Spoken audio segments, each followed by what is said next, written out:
Ladies and gents, once again, we are back on Rooted in Sports Thursday. You know what I'm saying? And Swan Don King Tiberius in the building again. Well, first of all, how you feeling, bro? I'm good. I had obviously long day at work. But you know, we got the NBA playoffs, man. Just really, man, this thing is getting interesting.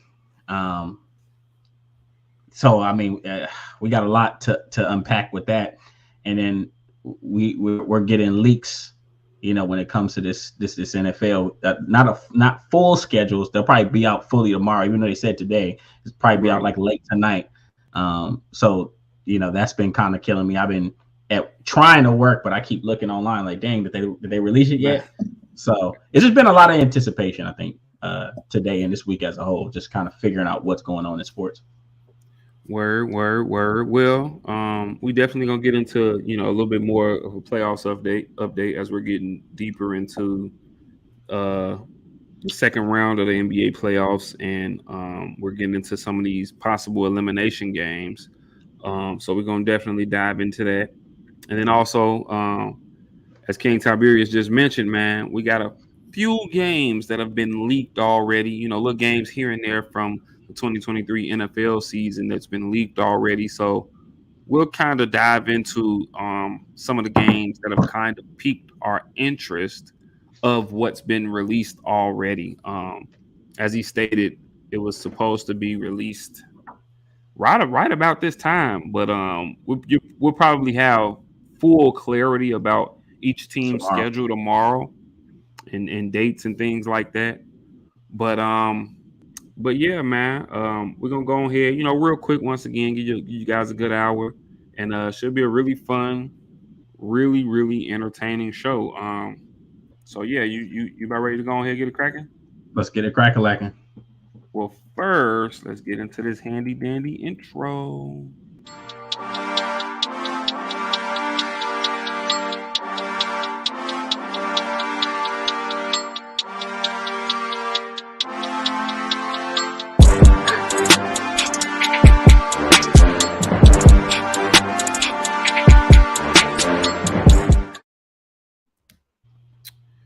Yes, sir. And just like that, we are back and in full effect.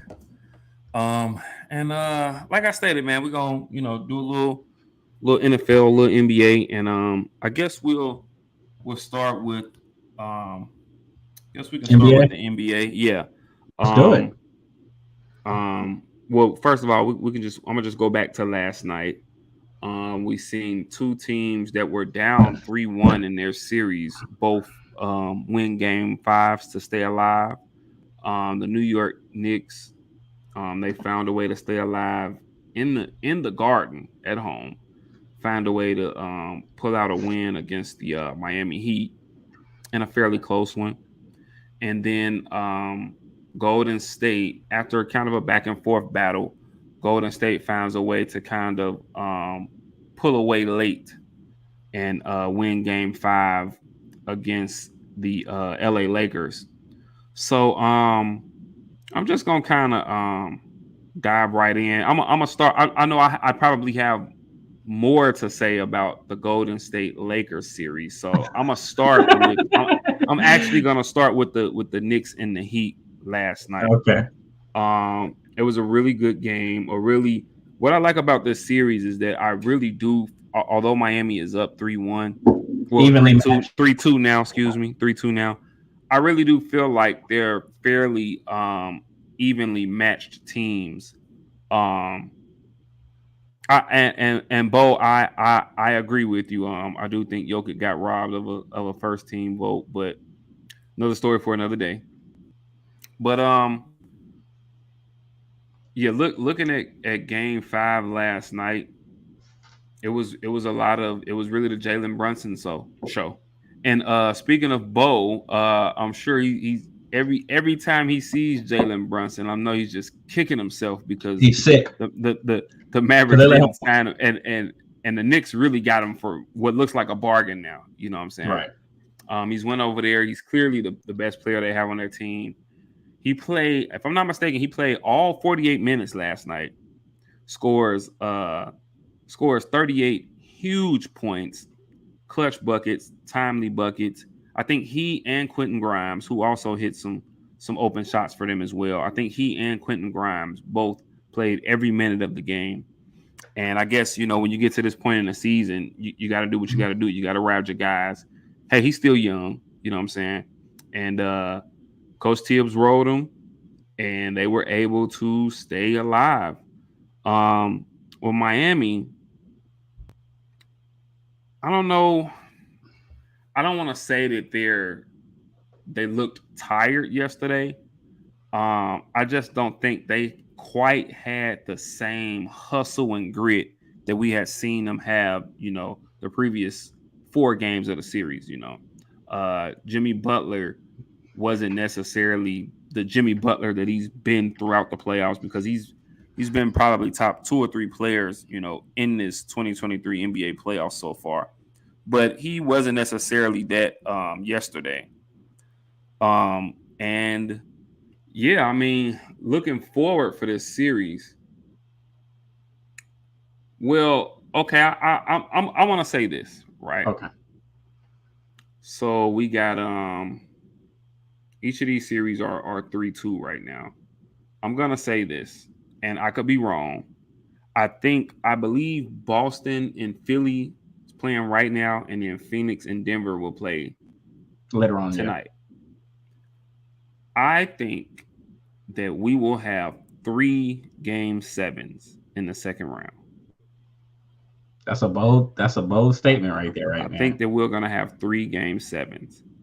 However, I think this series is the odd one out, because I do think Miami will close it out in 6 here against the Knicks. So let me ask you, in Miami.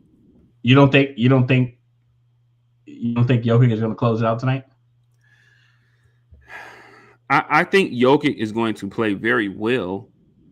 I just think what seems to be happening, and we can shift gears a little bit. What seems to be happening in that Phoenix Suns Denver Nuggets series is that basically whoever's the home team, their benches just seems to be they just seem to be playing better. You know what I'm saying? It seemed like each game of this series has just been some extra person out of nowhere that just, kind of gets it going, Well, game 3, it took 86 points between Durant and Booker. Game 4 was the Landry Shamet game. Game 5, last game, was the Bruce Brown game, And then, like I said, if you look at the way both benches perform, or both supporting casts, I'll say, outside of, I'm not just gonna say their benches. Let me clarify that. I'm gonna say both supporting casts. Outside of their superstars, obviously Booker and Durant for Phoenix, and Murray and Jokic for Denver. When you look at it, it's really like a lot of home cooking in this series. So it's like whatever team is the home team, it's like their team supporting cast just seems to play up, for that game. Supporting cast always play better at home, as they say. And so for this game tonight, I think that's what's going to happen. I think somebody, some surprising person, whether it's Shaman again or even Terrence Ross from Phoenix, but somebody is just going to have, a surprisingly good game. It could be a Kogi or Torrey Craig, but somebody's going to have a surprisingly good game. And I think that you're going to see an extremely, extremely desperate Devin Booker and Kevin Durant. So the question I was going to ask, because obviously you're talking about the bench players, but I look at Phoenix as a top heavy team, and one of their best players right now is just, and I like DeAndre Ayton, but there's something. I mean, there's been something wrong with him all season. But he's just checked out. Oh yeah, like he's mentally checked out. Absolutely. And I almost feel like it's gotten worse and worse every single game. you know, well, we can even go back. First of all, He wanted to DeAndre leave. Ayton didn't want Phoenix to match his deal this past offseason. Like it's already been widely reported, and it's not even really a secret anymore that he and Monty Williams don't necessarily see eye to eye, and they haven't for a while. He was upset that Phoenix matched that offer. He was ready to go, and now you're looking at him. I mean, you know, I think one of the issues that scouts had with him when he came into the league, you know, in the draft, when he came into the league, was his motor. Right. And I think that that's one of the things that's coming to fruition here, you know, because I mean, he's a talented kid. He has the skill set, you know what I'm saying? But I mean, he can score on the block. He can knock down that, you know, 12, 15, 18-foot jump shot, you know what I'm saying? When he wants to, he can run the floor well, you know. It's just his drive, his will, his motor is just not always there on a given basis. You know what I'm saying? On a daily basis, you know. You just don't know what you're gonna get or what you can expect from him. I think it was telling. I think that was last game 5. It was telling that during the timeout, he and Booker are having words, and Booker's yelling at him like, "Bro, like, are you trying to win? Like, do you care about winning?" Mm-hmm. And as an NBA player in the second round of the NBA playoffs on a team with, you know, great, you know, huge expectations. Yeah, championship aspirations. That shouldn't even be a question. Like it shouldn't be a question. Like it's no way that the leader of your team or anybody on that team should be questioning your will to win, you know? Which I guess you know, maybe we'll never get the actual answers, but what had to happen for him to get here? Because I always looked at, especially you look at how things have kind of unfolded the last few years, or even when they, you know, they went to the finals of about 2 years ago and they lost to Milwaukee. I really felt like him and Devin Booker were like the foundation for that team moving forward. And I felt like, and I still feel this way, I think DeAndre Ayton's best basketball is ahead of him. But I think it just makes me wonder what really has transpired in that organization for him to be so mentally checked out and for his game to regress. I mean, who knows, man? I mean, like I said, what we do know is that he and Monty Williams doesn't seem to get along. And then it doesn't help the perception that you're getting of him and of his game, especially now during these playoff runs. You're seeing episodes of him just having a low motor, just not really. I put it to you like this: in this very series against Denver, he's averaging 10 points and 7 rebounds, 10 points and 8 rebounds. You know, like that's. They can get Biyombo off the bench to get that, or Londale. They can get one of the backups off the bench to do that. He's an 18 and 10 guy. At a minimum. Mean, if he was given them that'd be so helpful for them. You know what I'm saying? But you can't be out here, you know, lackadaisical effort, low motor. Here we are, second round of the playoffs. You're getting 10 and 8, especially when you're most needed because you already got somebody out. You're getting 10 and 8, and Jokic is giving you that work on the other side of the floor. Like Jokic is having his way. He's getting whatever he wants, whenever he wants. If he wants to score, he's getting 50. If he wants to rebound, he's going to get 15 rebounds. And if he wants to be a distributor, he's going to get 11, 12 assists. And so there's nothing you can do about it. He's looking bad on tape or on camera. And then I'll say this too.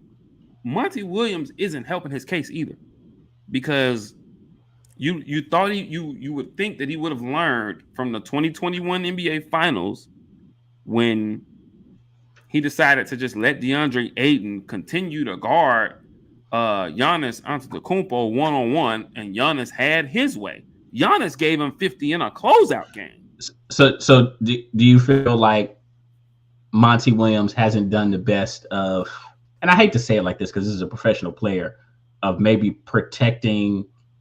You know that this player is a little bit fragile confidence wise, and maybe you're not doing everything you can do as a coach to build that back up. You're putting him in situations to fail. I mean, okay. I mean that there may be a case to be made there, but you don't have to be put in the right situation to give your best effort.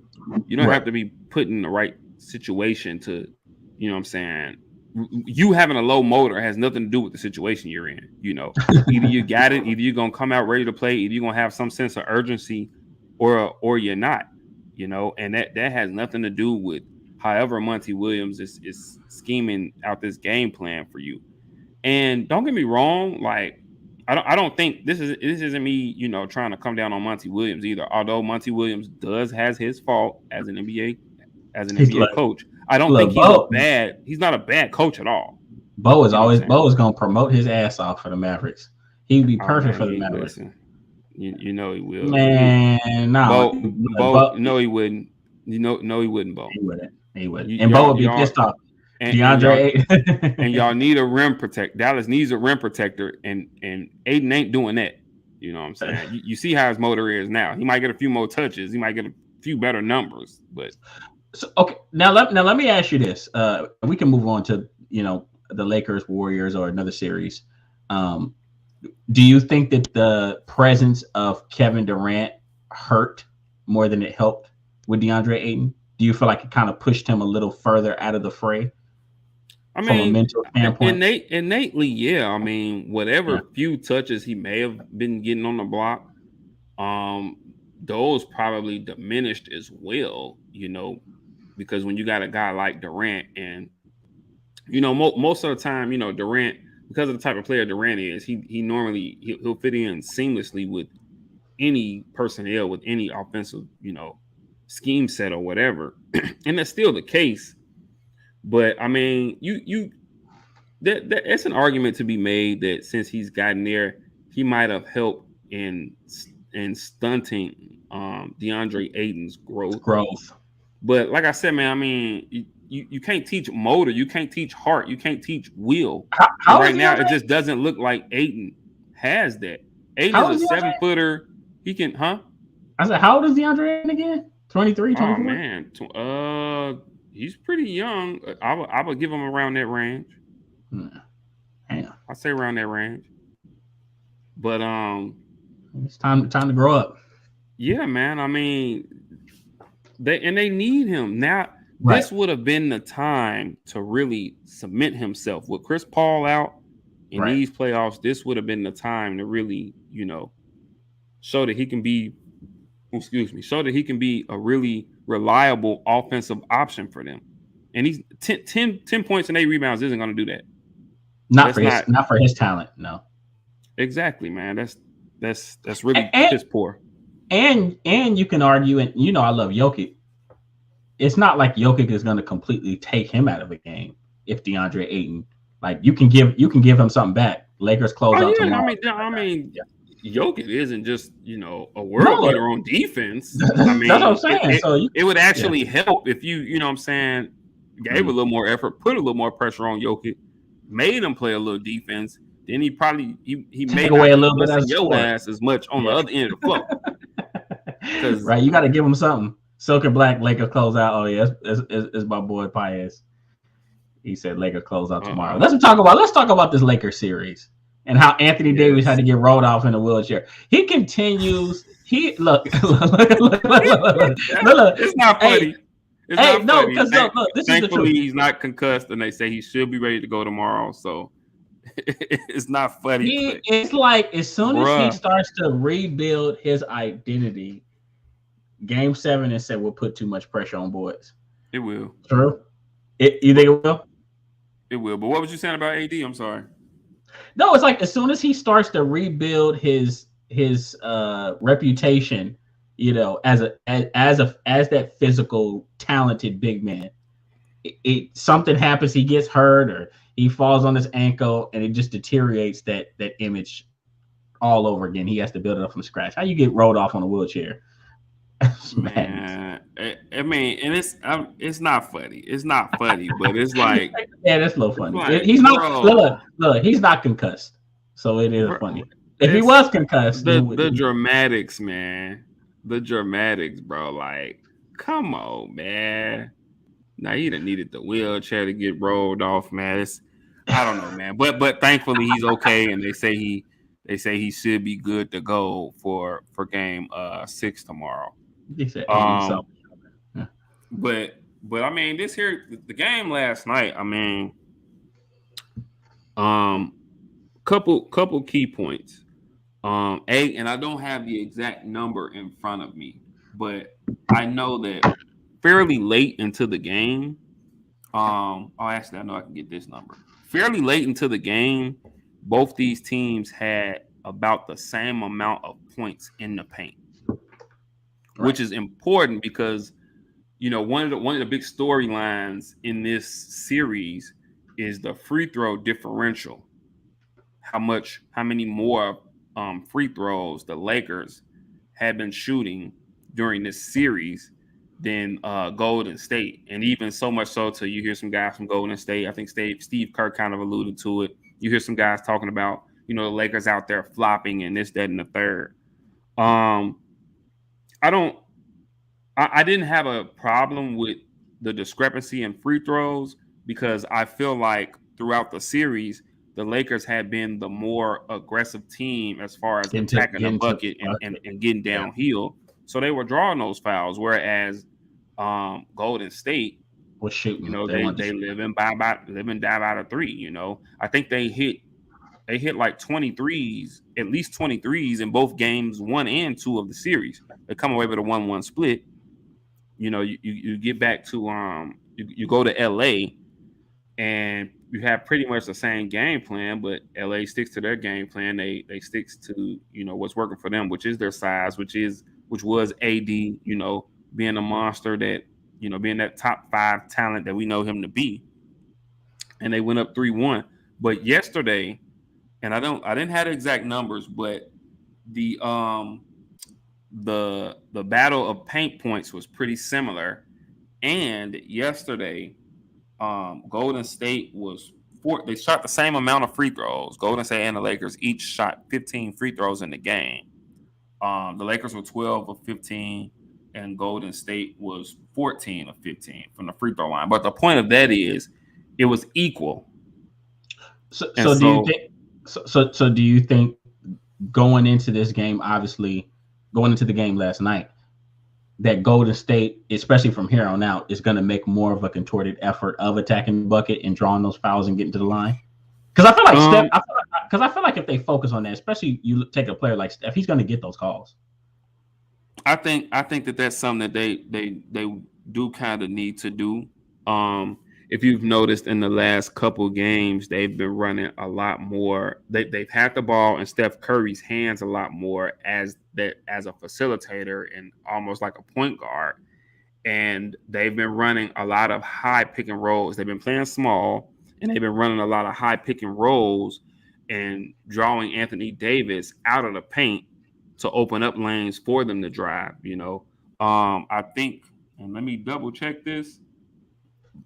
AD he had 1 block last night.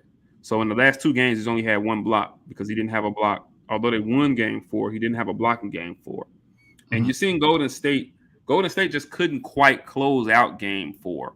But you've seen some of the things that they did, some of the changes they made schematically. You've seen it start to kind of work out for them. They slipped Gary Payton II in the starting lineup in game 4. And although they lost, schematically, it seemed to work well. They got some good minutes out of Gary Payton II, and they stuck with that lineup in game 5 and ultimately got a win. Another big point in this game is that Andrew Wiggins had the best game of his 2023 playoffs so far. And we know he's still kind of getting back into the groove. He was out for quite some time during the season for personal reasons, but he's still getting back into the groove. He had his best game. I think he had 25. He scored 25 points, 25, 7 rebounds, 5 assists. He shot 10 for 18 from the field. So he had his best game of the playoffs, and then surprisingly, Draymond Green had 20 and 10 last night. Okay, and if you watch the game, I haven't seen Draymond be that aggressive offensively since probably the 2016 finals. Like since game 7 or something, when he was going crazy. Like it was crazy to see. Like he was taking his open shots, he was on fast breaks, he was attacking the lane. Like it was crazy to see. He took 11 shots. He was 7 for 11 from the field. You know what I'm saying? For 20 points and 10 rebounds. And he was 5 for 5 from the free throw line, So that was a very welcome sight for them. It was a stat. I heard a stat that said Draymond Green hadn't scored 20 points since Christmas Day of 2019. That's crazy. About 4 years since the last time he had went over 20 points. So then let me ask you this. We earlier we talked about the Knicks. The Knicks Miami series, which is now 3-2. And then obviously we have the Golden State Lakers series, which is now 3-2. Mm-hmm. Of the two teams, which one do you genuinely believe has the opportunity to not just take it to game 7? Oh, definitely Golden State. You ain't got to finish the question. Definitely Golden State. Wait. Are you trying to say that Golden State can come back from 3-1? Well, I told you that I think there will be 3 game 7s. And I already told you that I don't think the Knicks and Heat will be one of them. So I'm holding off right now on my pick for game 7, but I am predicting that there will be a game 7 in this series. So do you think, as far as the Lakers, do you think it's imperative that they finish them off tomorrow? Oh, yes. Tomorrow is the biggest. Tomorrow is the biggest game of the Lakers season.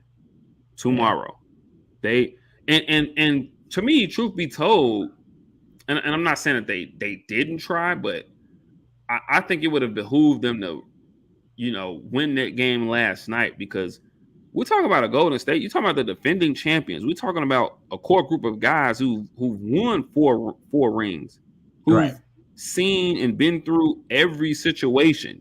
They've came back from 3-1 before. Like, I don't know if people remember that. Multiple times in our lifetime. That same season that they lost a 3-1 lead in the finals to the Cavs, they came back from a 3-1 deficit to OKC in the Western Conference Finals. Right.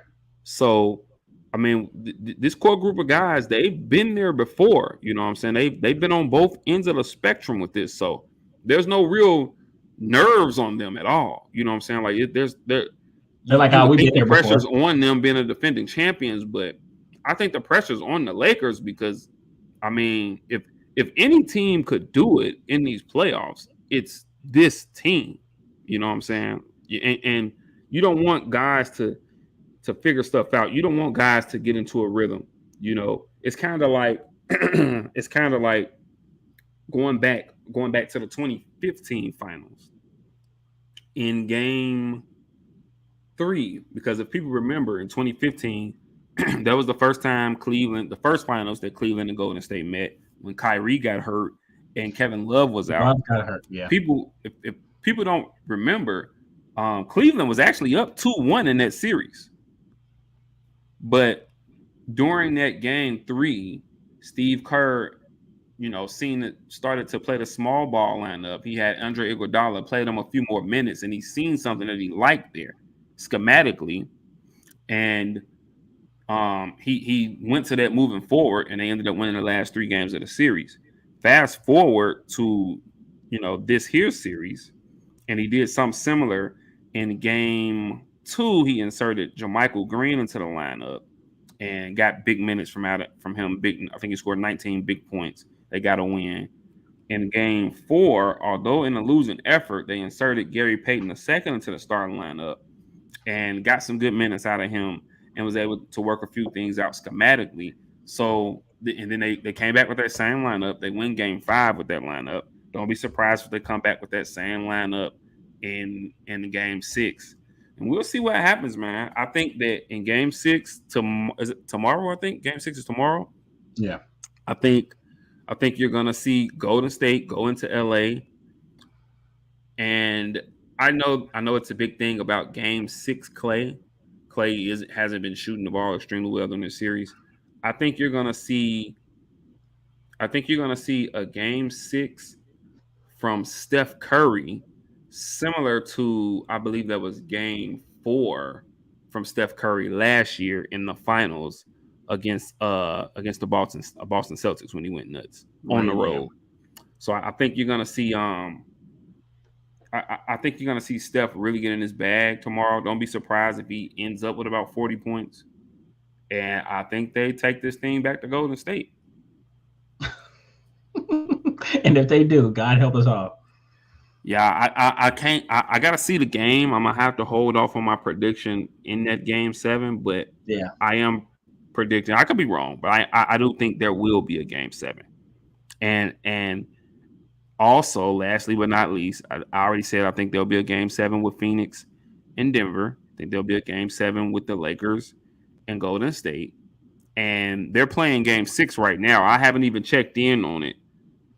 I'm more confident that there will be a Game 7 in this series between Boston and Philly than I am in the other two. Like if I was a betting man, I would have money on Boston for this Game 6. Like I'm almost guaranteeing Boston wins this Game 6, and Game 7 will be back in Boston. And that's another one where they're up right now, ooh, 60 to 52. And that's such a. You said they're up 60-52? 60 to 52. They're up. So and that's such a. This is such an intriguing series because as far as Philly goes, I mean, okay, the other day, they got a huge game from Joel Embiid, who had been kind of hampered during this series.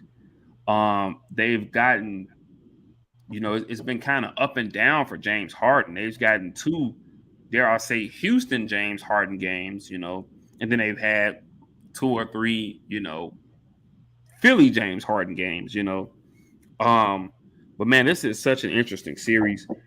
If he's healthy and he's, at anywhere near full strength, Boston really doesn't have an answer for Joel Embiid. They got Robert Williams, who's supposed to be like a defensive anchor for them around the bucket, but I mean, Embiid's just a load to be that big and to be that skilled. He's a nightmare.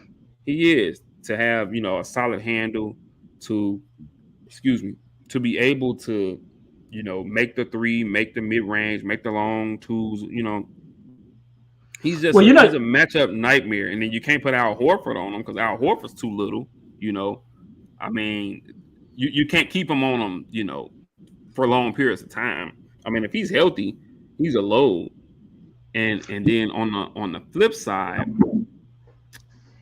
I think, I don't know, it's been a little crazy because it seems like Jaylen Brown continues. He starts these games hot, and they go away from him. Like for whatever reason, whether it's they go away from him or he messes around, gets into foul trouble, but he ends up out the game, and then by the time he gets back in, he's just kind of out of rhythm. I'm about 80% sure he probably won't be there next year. Speaking of, so both guys made all NBA teams. Tatum made the all NBA first team. Jaylen Brown made the all NBA second team, I believe it was. So that makes both of them eligible for their version of the Supermax. Right. So in essence, this offseason, Jaylen Brown could sign a Supermax for, I believe it's 5 years and like $295 or something, right? And they're eligible for this because they both made the All NBA team. That's what made them eligible. Same thing. Same thing would have been the case for Ja Morant, but he didn't make an All NBA team. So the most he can do is like 5 years, 195, when he could have did 5 years, 238, something like that. Anywho, um, Jason Tatum, because he made an All NBA team this season, whether he does so next season or not, after next season, he's eligible for the Supermax, which is in the area of like 5 years, 319 million, which could possibly make him the highest paid in NBA player in NBA history. So that it's crazy that you mentioned that about Jaylen Brown coming back, because that brings up a really interesting coinky dink for this Boston Celtics team, and whether they're willing to chalk up over $600 million over the next 6 or 7 years to two guys. And then what would that do? How would they be able to feel out the rest of their roster doing so? I don't see it happening. And plus I think Jaylen Brown, I think it's time for him to go somewhere and lead a team. And I think he's a number one option. Yeah. I think he can be a number one option on someone's team. I mean, he's a very talented player, and I mean, I gotta say, when he came out of Cal, I did not see this out of him. But very, very talented player, man. And I can see him being a number one option on someone's team. But I think, and that's the thing too, like, it's Tatum. Boston is Jason Tatum's team.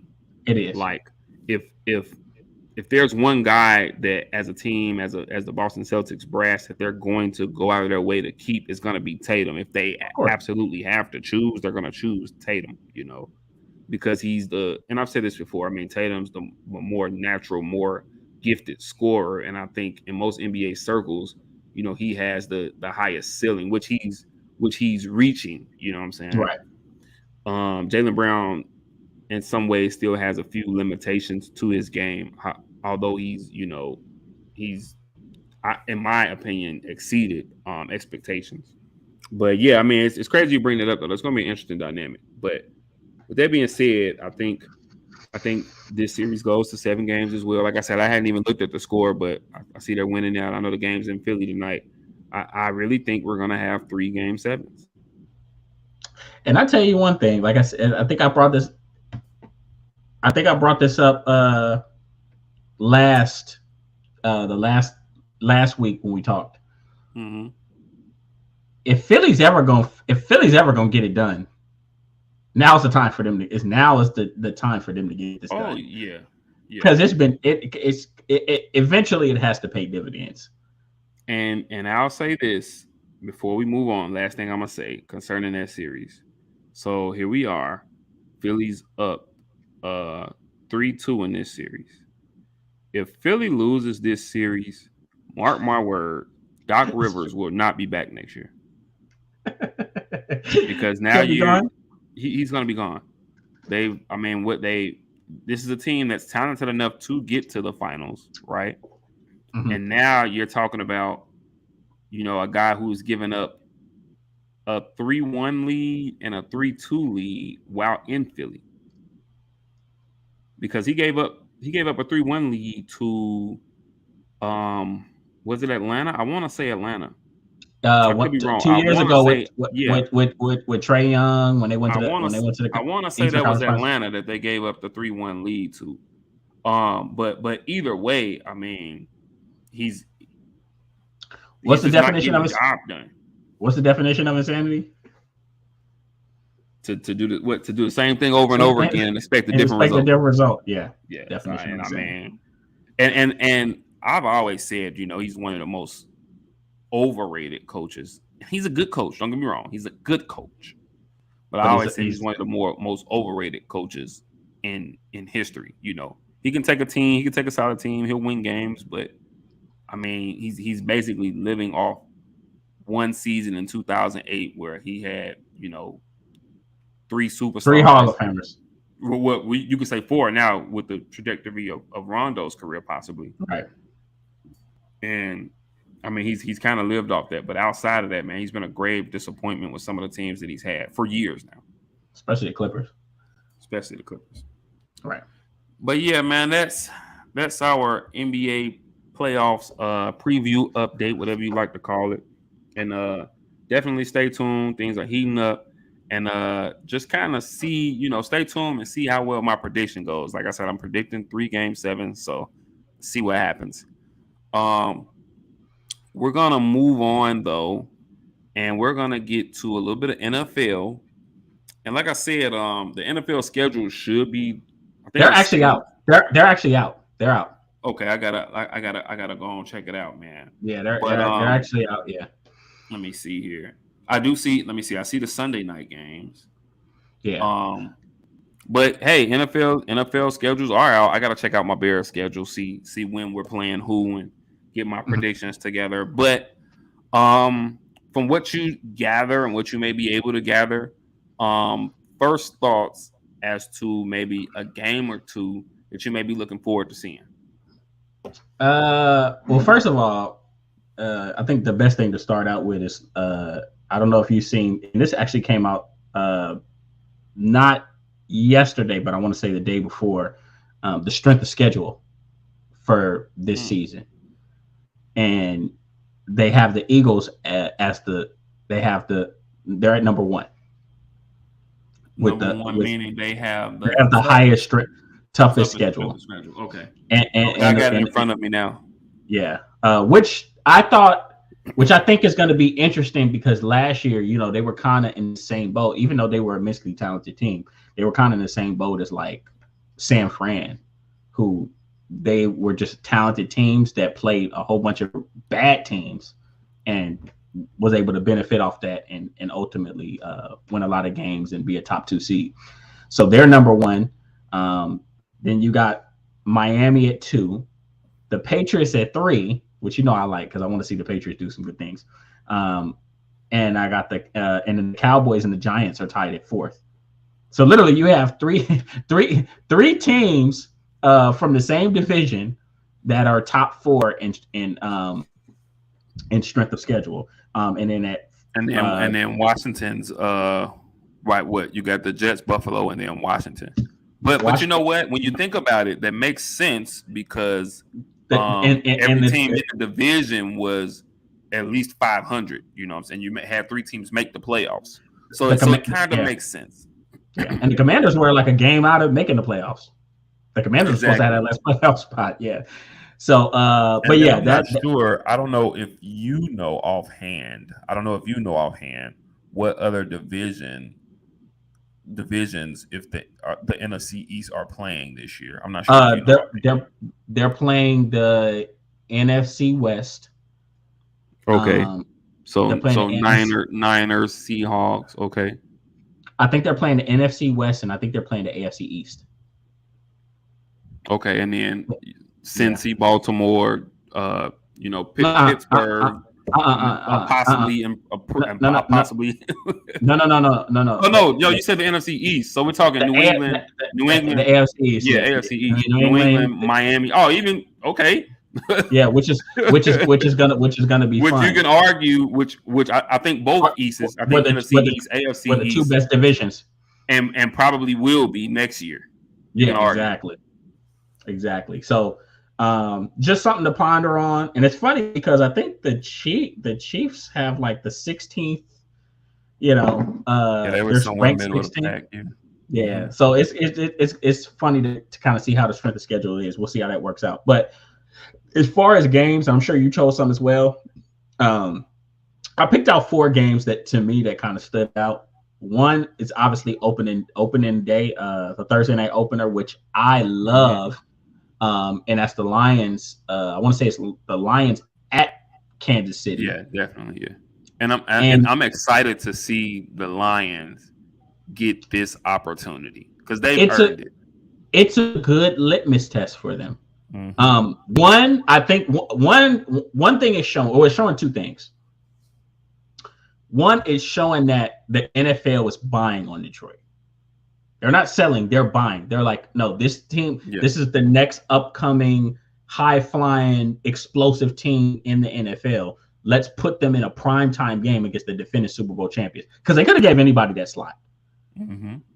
So they really, the NFL, and I think when you look at most power rankings and stuff like that, a lot of people feel like the Lions are going to take a step and possibly, looking at the state of the NFC, even be a NFC championship caliber type of team. That's what people believe going into the season. So I think that game is going to be a great litmus test for them to see where they're at, or from an organizational standpoint. Can they compete with the elite of the elite franchises in the NFL? Right. And for the Chiefs, I think we're going to get a good idea of what they're going to look like this year with what they've lost. You know, they lost a lot of their core guys that they won these last 2 championships with. There's no more Mecole Hardman. We know Tyreek Hill was gone last year. There's no more Frank Clark. There's no more Juan Thornhill. You know, they're moving off a lot of guys. There's no more Orlando. Well, yeah. There's no more Orlando Brown Jr., who was their starting left tackle. You know, so they've really made a lot of changes. So we're going to see exactly just where they're at and what they have to tweak moving forward to hopefully have a chance to defend the championship. Well, one of the games that I pointed out was obviously that season opener on Thursday, Detroit at Kansas City. I think that's going to be a great game. Like you said, a great litmus test for Detroit. I think you're going to see there be a high scoring affair. We know what Kansas City can do offensively, and I think you're going to see Detroit have some success offensively. Interested to see Amon-Ra St. Brown and see him continue to take that next step into being, and you some could argue he's a top 10 wide receiver right now. Right. But to see his development, to see how, because I kind of questioned their draft picks, but just an early gauge at how some of them may look. I think Jahmyr Gibbs is going to get, some touches. He's going to prove to be a fairly large part of their offense, so it'll be interesting to see how some of their draft picks work out. I'm gonna give you another week 1 matchup, another primetime matchup that I'm interested in. Monday night, first week Monday night game, you got the Bills at the Jets. Yeah, I like it. Obviously, you got Aaron Rodgers' first game with the Jets at home against a Buffalo Bills team who some would say maybe kind of took a step back last year, but I think you still have to consider them one. I think Kansas City is probably still the favorite, but I think you can consider the Bills one of the favorites in the AFC.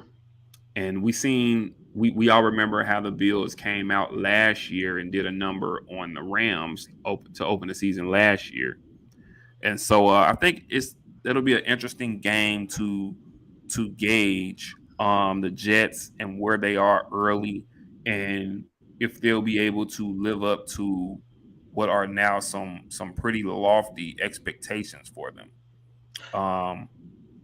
And then hold on, I have one. Well, it's a couple more, but I'll get into them in a minute. Go ahead. Well, I was gonna respond to the game that you just named, and you know why. And I think we fussed a little bit about this during the Super Bowl, during the draft show. The draft. Mm-hmm. I like this matchup because you're getting 2 guys who are immensely talented, who have failed big. Obviously, one more so than the other. One more so than the other, but that one has crossed the threshold before. So yeah, but you look at Josh and how he played last year's playoff loss, and he played pretty bad. So and even ending the season, he just didn't finish the season strong at all. No, yeah, he didn't. So now you're seeing 2 guys, and that's why I think the AFC East is going to be so competitive, because you have so many teams. To me, you have the Jets and the Bills, who really should have 0 excuses as to not finish with 10+ wins because of everything that they have on their roster. But that division is so competitive with Miami and who you don't believe in New England, that it's not going to be a walk in the park. They're going to get punched in the mouth. So I like that matchup. But I'll point to another game for the Bills, and that's Week 16. It's a Saturday game. I want to say a Saturday afternoon game against the Chargers. Mm-hmm. And man, that's going to be so crucial because there's a very real possibility that both these teams could be fighting for their playoff lives. Yeah. And that's just playoff lives? Playoff lives. Like fighting, scratching. That's fair. And it's just looking at the state of the divisions that they're in. Yeah. The Chargers, I mean, we can be honest. The Chargers, like, they're a little questionable. They have a lot of talent. We obviously have doubts about what Brandon Staley can do as a head coach. And Justin Herbert, immense talent, but there's been times where he wasn't able to get them, take them to the next level. Mm-hmm. So basically, you have two elite, immensely talented quarterbacks that are still writing their story, and I mean, we just don't know what the Chargers and the Bills are going to look like at that time. They could both be reeling, or they could both be on the cusp of making a play. Or they could both be two of the top teams in the AFC. We just don't know. But exactly. I'm interested to see what it's going to look like going back and forth because neither one of them have any excuses. So yeah, that was a game that stood out to me a lot. And so you hit on a primetime game. I wanted to say that I'm looking at this Sunday night football schedule for next year. Mm-hmm. And I really think that the league did a great job scheduling these Sunday night games. And I say that because there's some real legit, this league is about its stars, and there's probably no bigger star in football than said quarterback. Quarterback, mm-hmm. they're the name. They're the leader. It's the most important spot. A lot of people say it's the most important position in sports. In team sports. And I think they did a great job of really getting their high name, high profile quarterbacks out there. Some of the quarterback matchups you got, I'll start here. Okay, you got Week 4. You got Kansas City going to the Jets. You got Mahomes and Mahomes and Aaron Rodgers, right? Let's shoot to Week 7. You got Miami going to Philly. You got Tua if he can stay on the field. You got Jalen Hurts. You got Week 9. You got Buffalo and Cincinnati. We know that Josh Allen, Joe Burrow matchup is always great. Let's see, moving down here. Week 12, you got Baltimore at LA. You got Lamar against Justin Herbert. I just think they did a great job. Week 16, you got Buffalo and LA. You got Josh Allen and Herbert. Week 15, you got Baltimore at Jacksonville. You got Lamar and Trevor Lawrence. Well, I think the NFL schedule makers are going to have a ball this. Obviously, clearly looking at the schedule that's laid out, they're having a ball because the AFC gives them so much to play with.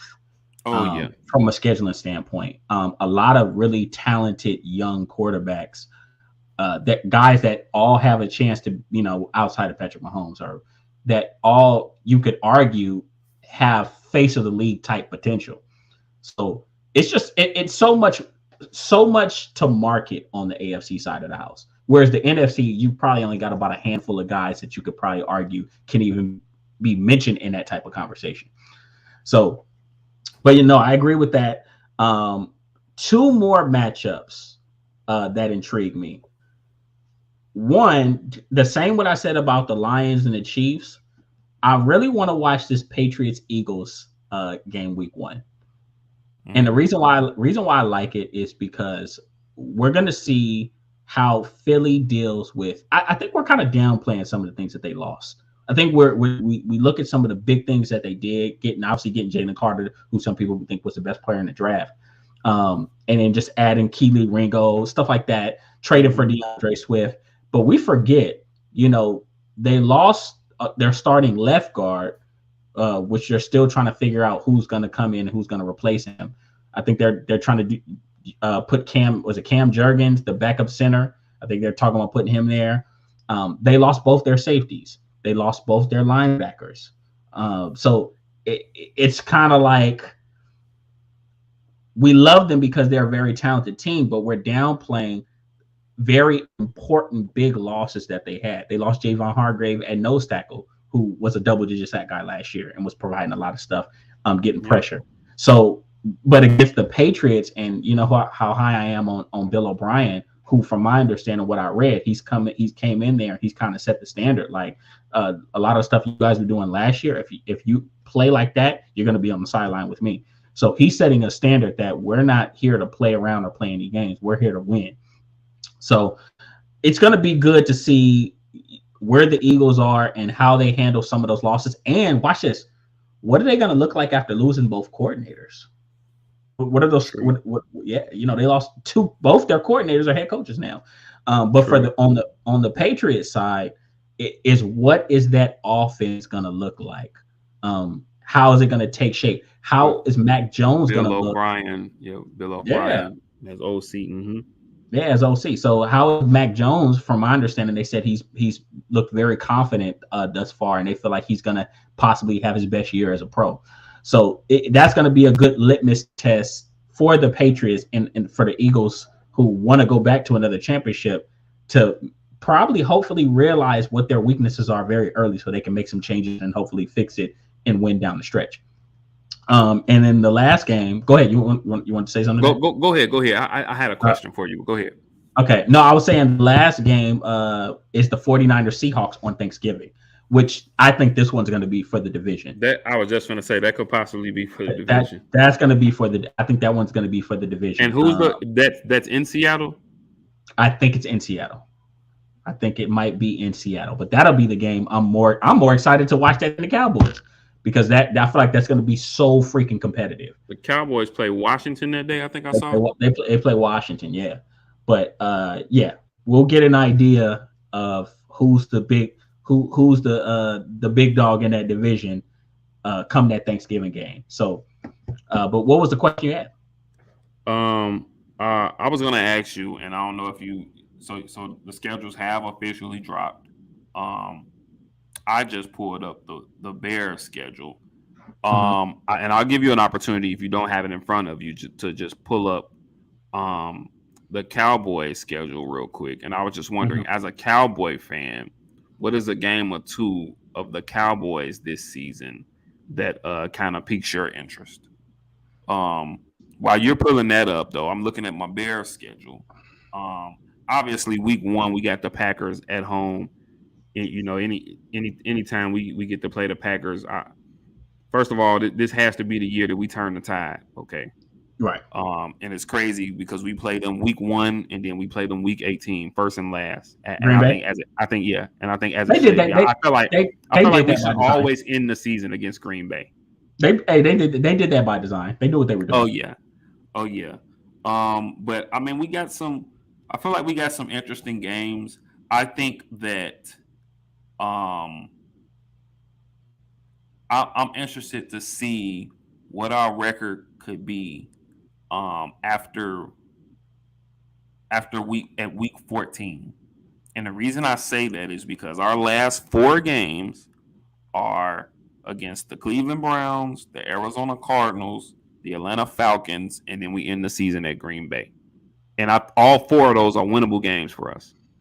And so I'm just really interested to see where we're at that point because I can see 4 wins right there. But anyway, with the Cowboys, are there any games that stand out to you on the schedule this season? Okay. I think week 5 against it's in San Fran. That's October 8th. I actually might go to that game. It's going to be good. I actually like that, Dallas gets the opportunity to play San Fran early because they get to see where they're at. Whereas you look at the last 2 years that they've played them, it's kind of like we haven't seen these guys all year, and then they're playing their most physical ball. down the stretch, and then we play them in the playoffs and they punch us in the mouth. Whereas if Dallas gets a sneak peek, let's say San Fran, I think San Fran takes a step back, but let's say I'm wrong and San Fran is the same team that they were last year, if not better. Dallas gets to see them early and they get an idea, okay, this is the class of the NFC. This is where we're at. This is what we need to fix so we can beat them the next time we play them. So that is an interesting matchup to me for the Cowboys. And I think it's one that they're looking forward to. Not really so much getting revenge in that game, but just getting an idea of, okay, the guys that have crushed our Super Bowl dreams the last 2 times, we get a chance to play them early and see where they're at. And then you kind of move to late in the season.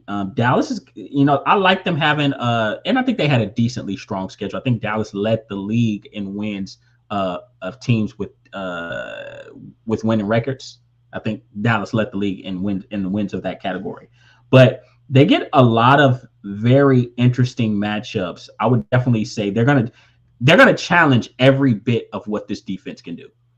You got the Jets in week 2, which only scares me because Aaron Rodgers just owns Dallas. I don't know what it is. Is it home or away? I'm sorry. It's in Dallas. In Dallas, okay. And the truth is, I don't know what it is. Coming down here, man. I might have to go check that out. Yeah, look. And I had to come to the conclusion last year that Dallas could have a better team, but when that man walks in the building, they bow to him. And it's sickening to watch, but that's going to be interesting. Maybe they can exercise some of those demons. But they'll play a Jets team that is young, very talented, and really capable on both sides of the ball. So that's going to be a really, really good week 2 matchup. And in 2 more games, they'll draw the Bills December 17th. That'll be fun because I think both teams are in a place where they have championship aspirations. These are both championship caliber teams. You look at how the rosters are built, and Josh Allen is Josh Allen is a top 3 quarterback, so he should get it done theoretically, right? Theoretically. And then this is the game that honestly really scares me. I'm going to tell you a game that really scares me, and that is the Lions, December 30th. Because I remember when Dallas played them last year, even though Dallas beat them, I remember after that game feeling like Dallas really were 1 or 2 or 3 plays from easily losing that game. And I think they beat the Lions by about 7 to 10 points. But there were a few crucial plays that if DeMarcus Lawrence isn't DeMarcus Lawrence, Dallas loses.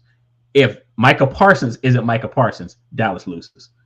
Like, that's how close they were. And Dak Prescott had just came back. So the Lions they weren't that far. Me, I was banging the shield from last year. I said, this is a good team. They had a losing record. So Dan Campbell, his first 2 seasons there, has done a phenomenal job, just improvement. And now this year, obviously expectations are sky high for them, but they're not there. He got something brewing there. Yeah. So that's a game that scares me because let's say Dallas is in a place where they need that crucial win. And, maybe the schedule's not looking so, they take a lot of losses and maybe they're 8 or 9 win team. Now you got to go play the Lions. I want to say, no, it's in Dallas, but still you got to play a dangerous Lions team that late in the season. And then in the season, Washington, like you played them last year and they lost you and they beat you guys in week 17, beat the brakes off of Dallas. So, I think it's games like that I've seen on the schedule that really pique my interest and I would say scare me for the Cowboys, or at least give me some pause. I'm gonna ask you one last question before we wrap it up here. Yeah. And you still have that schedule in front of you, the Cowboys? Yeah. All right. So really quickly, just browse through really quickly. Just as of right now, give me a ballpark record for them. What do you think? How many wins you can see for them right now? Just browsing through. Right now, browsing through.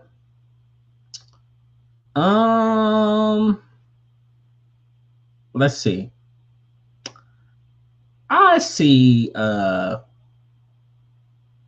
could see. It's a tough schedule right here. A lot of good teams.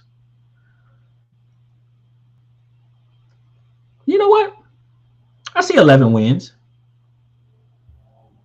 Yeah, I see. I see an 11-6 on the horizon, because it very competitive schedule, but Dallas is going to sweep somebody in the division, and I'm gonna tell you something. I'm gonna tell you something crazy. I don't think the Giants.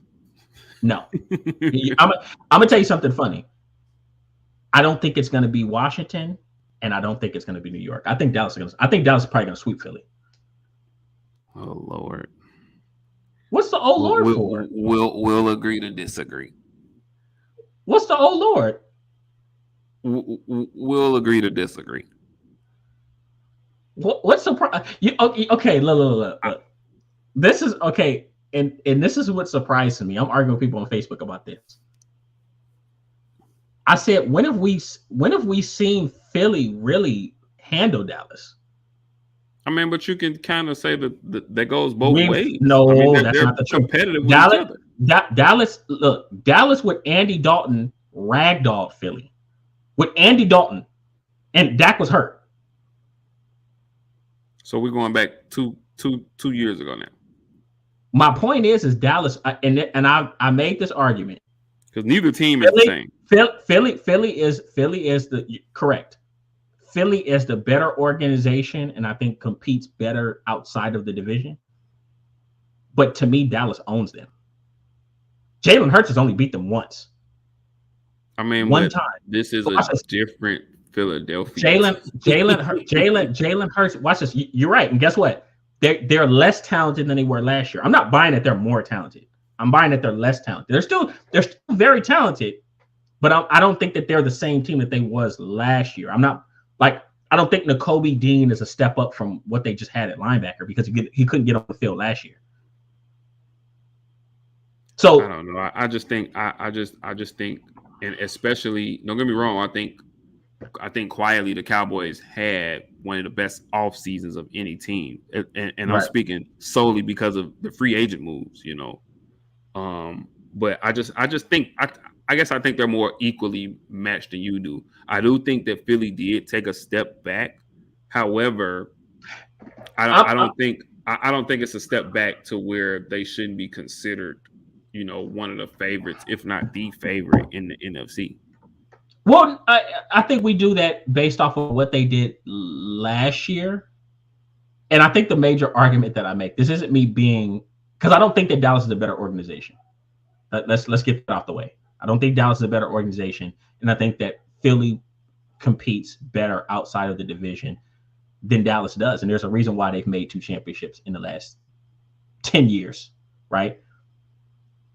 But the facts are the facts that in 3 years, Jalen Hurts has only beat Dallas one time. Once. Right? And last year, Dallas was substantially, especially offensively, less talented than they were. And they bludgeoned that defense. Like a godly defense. So, and Dallas has only gotten better. And as much as people hate to admit it, Dak Prescott owns them. Dak Prescott is to them what Aaron Rodgers is to us. This isn't the same Philadelphia. Okay, team, so my question. Okay, so my question. You could argue even last year they split victories last year, and I know what your rebuttal for this is going to be, but you could argue that had Jalen Hurts not missed the meeting in Dallas, you could argue that.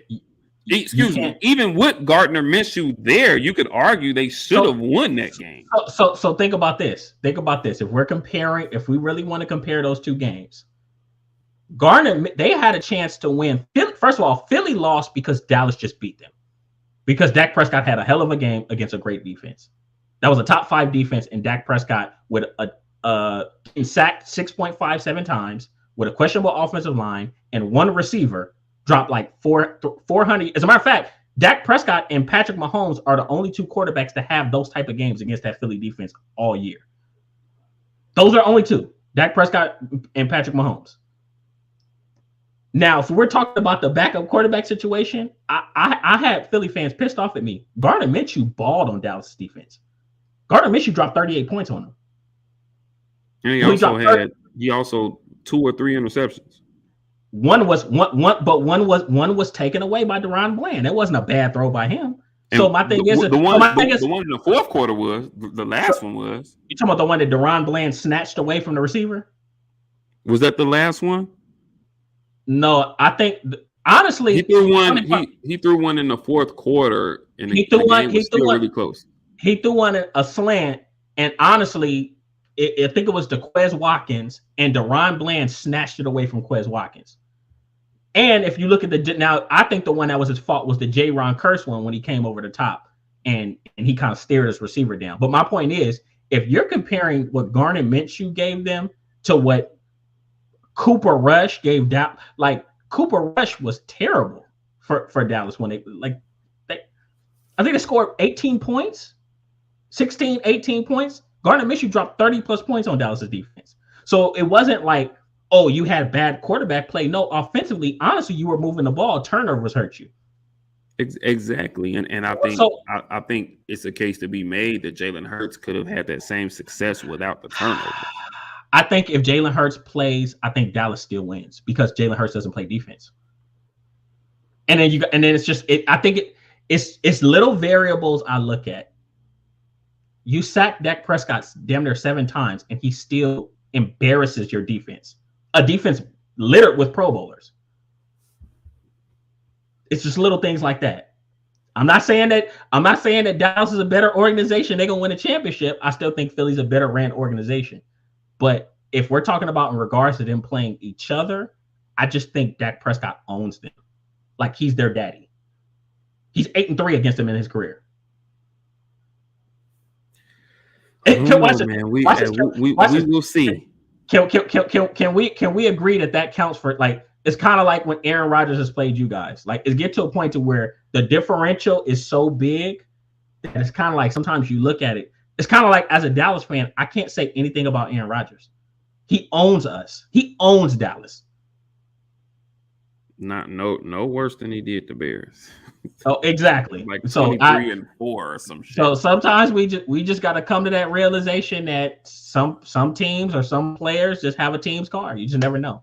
But we can go on and on about NFCs. We shall see. It's going to be an interesting season. Looking at my Bears, I'm predicting. I'm gonna be modest. I'm thinking 7 competitive, but I'm thinking 7 wins this year, which is an improvement from 2. So, even the baby steps count, But I'm seeing about 7 wins for us this year. But who knows, man. Hey, who knows, man? I hopefully, I like the new core of offense. Like, they really have talent. Oh yeah, me too, man. Dan Orlovsky, and then we can get out of here. Dan Orlovsky said the other day that he expects Justin Fields to be an MVP candidate, and I'm like, whoa, bro, like, let's pump the brakes here, bro. Like, I think he can be a Pro Bowler though. Oh yeah. I could see Pro Bowl, but yeah. And I definitely think you'll see vast improvements in the pocket, if for no other reason, because he has a true number 1 receiver now, But I mean, the team isn't. I still see, just being real, 7 or 8 wins max for us. And good second, only because honestly, I'd be hiring you guys if defensively you were a little bit better. If you don't, but it's gonna be a process. You got to acquire that talent. Right now, I could probably only name like 1 or 2 fucking players on that defense. And one of them is we signed a few of the line. We got Tremont Edmonds. We signed Tremont Edmonds this offseason from Buffalo. And y'all got TJ Edwards. I was just gonna say, we signed TJ Edwards, who was Philly's leading tackler last year. So I love our secondary. You know what I'm saying? I love the corner you drafted. I love Brisker and Eddie Jackson. Yeah. You know what I'm saying? Jalen Johnson is coming into his own. We drafted the corner out of Florida this year. Tyreek Williams. Yeah, so we'll see what happens, man. We'll see what happens. But I'm seeing, just being real, I think peak wins for us, 7 to 8 wins would be a success for us in my book. But improvement. But there you have it. Another episode of Rooted in Sports Thursday. Obviously, you can catch us right back here next week, same time, same day, same time. Like and subscribe to us on YouTube, obviously, at Rooted in Sports. Follow us on Instagram at Rooted in Sports. You can give each of us a follow individually. My Instagram handle is iswan_0623. And then you got Tiberius. It's spelled just the way you see it scrolling across the bottom of the screen here. Tiberius 519. And then we just speaking of King Tiberius, just dropped a new episode of the Sports Exclusive podcast yesterday. I did. And, the double standard conduct between women and men. Mm-hmm. Yeah. And a very, very, very interesting listen because, I've been a component of that myself, that there are, some double standards between the men and the women, but maybe that's a conversation we can have one of these days. Sure. But definitely go like and subscribe to that. You also got an Instagram as well, right? Sports Exclusive Podcast, yeah. Give the Sports Exclusive Podcast a follow on Instagram. So go give that a follow. And then we'll be right back at it this Saturday with Rooted in Sports Community this Saturday. That's over Twitter Spaces, 12 p.m. Pacific Standard Time, 2 p.m. Central Standard Time. And yeah, I think that's it, man. Y'all tune into these NBA playoffs. Stay prepared for these NFL playoffs. Baseball is baseball is very early in their season, but for all the baseball fans, get out there and catch a game, man. It's I feel like going to a baseball game is one of the best sporting experiences you can have. So if you can this summer, get out there and watch a few baseball games, even if you're not one to watch it on television. Go to a few. It's a totally different experience, and it might open your eyes to some things. But yeah, man, you got anything, Kenny? No, that's it, man. Good good talk, good sports dialogue, and we'll definitely be back next week. And we'll have some updates on the NBA playoffs, and maybe a little bit more NFL talk and football talk. But yeah, like I said, we're in a I don't know why my computer's doing that. We're in a really fun part of I think the sports year, because the NFL is really just getting started, and the NBA is really at its peak. So just stay tuned for that. Yep, teams will be it'll be preseason and summer camps and everything in the NFL. Before you know it, man, July is right around the corner. So, oh yeah. But most definitely, that's it. But as always, guys, much love. God bless. We will catch y'all next week. Catch you next time.